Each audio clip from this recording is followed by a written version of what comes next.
নমস্কার বন্ধুরা, গোপাল ভাঁড়ের গল্প চ্যানেলে আপনাদের স্বাগত।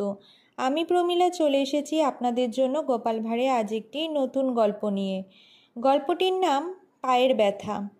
তাহলে চলুন দেরি না করে শুরু করি আজকের গল্প। গোপাল শৈশবে বাবাকে হারিয়েছে। অভাব অনটনের জন্য তার লেখাপড়া তেমন হয়নি।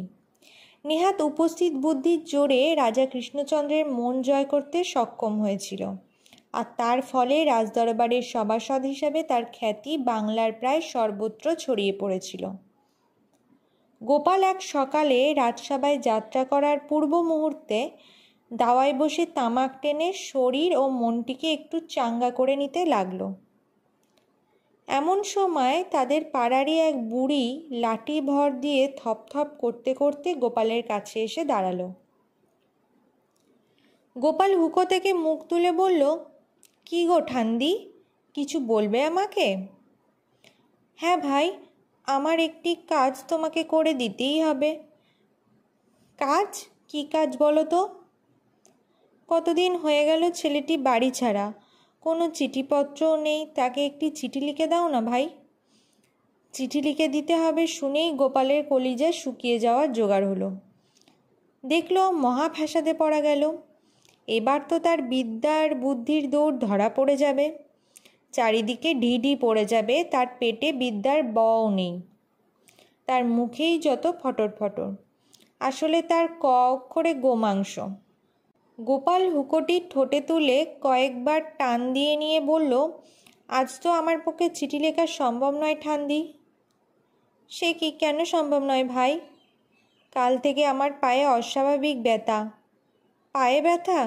থাক না পায়ে ব্যথা, তুমি চিঠি লিখবে হাতে, বাধা কোথায়? বুঝছো না ঠান্দি, সমস্যা তো পায়ের ব্যথা নিয়েই। তোমার জানা নেই বলেই এরকম বলছো। আসলে আমার হাতের লেখা সবাই পড়তে পারে না, তাই আমাকে আবার সেখানে ছুটতে হয় চিঠিটি পড়ে দেবার জন্য। আমার পক্ষে তো ঠিকানা অনুযায়ী হাজির হয়ে চিঠিটি পড়ে দিয়ে আসতে হবে। বুঝছই তো আমার পক্ষে এত হাঁটাহাঁটি করা সম্ভব নয়। ঠান্দি, তার চেয়ে তুমি বরং অন্য কাউকে দিয়ে চিঠিটা লিখিয়ে নাওগে। গোপালের চালাকি বুড়ি ধরতে পারবে কেন? সে ভাবল গোপাল তো অন্য 10 জনের মতো সাধারণ মানুষ নয়, তার লেখা চিঠি সবার পক্ষে পড়া সম্ভব না হওয়ার কথাই বটে। বুড়ি গোপালের সদর দরজা ডিঙিয়ে বাড়ির দিকে হাঁটা জুড়ল। উপস্থিত বুদ্ধি গোপালকে সেবারের মতো বেইজ্জত হওয়ার হাত থেকে রক্ষা করল। তো বন্ধুরা, এই ছিল আজকে আমাদের গোপাল ভাঁড়ের একটি গল্প, পায়ের ব্যথা। গল্পটি যদি আপনাদের ভালো লেগে থাকে অবশ্যই লাইক, শেয়ার, কমেন্ট করবেন এবং চ্যানেলে যদি নতুন হয়ে থাকেন চ্যানেলটিকে সাবস্ক্রাইব করে আমার পাশে থাকবেন। ফিরে আসবো খুব তাড়াতাড়ি নতুন একটি গল্পের সাথে। ধন্যবাদ।